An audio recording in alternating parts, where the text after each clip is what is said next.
Pour analyser un échantillon de matière à soleil, le scientifique le place sous un faisceau lumineux. Mais comment la lumière peut-elle lui apporter les informations qu'il recherche? Si l'on voit les objets qui nous entourent, c'est parce qu'ils renvoient une partie de la lumière qu'ils reçoivent.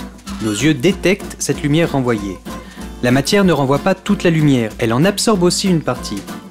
Par exemple, un objet bleu absorbe les ondes lumineuses correspondantes aux couleurs rouge et verte, mais renvoie les bleus.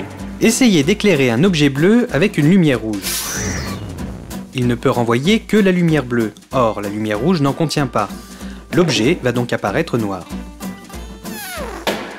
Ce phénomène d'absorption existe aussi à l'échelle des atomes qui composent la matière. Cela concerne tous les atomes, l'hydrogène, le carbone, l'oxygène, et chacun absorbe toujours les mêmes couleurs, ou longueurs d'onde. C'est un peu sa carte d'identité. On peut donc connaître la composition d'un échantillon en l'éclairant avec de la lumière et en mesurant les longueurs d'onde qu'il absorbe, même lorsque celles-ci ne sont pas de la lumière visible. Ce phénomène se produit avec les atomes, mais aussi avec les groupements d'atomes, c'est-à-dire les molécules.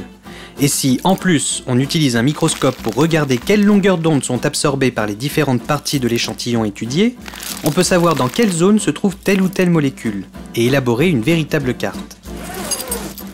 D'autres propriétés de la lumière sont utilisées pour observer la matière.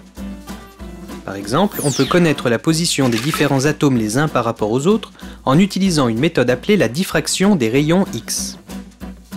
C'est en projetant des rayons X sur des brins d'ADN et en enregistrant les rayons X renvoyés que les scientifiques ont découvert dans les années 1950 la structure très particulière de la molécule d'ADN, une double hélice.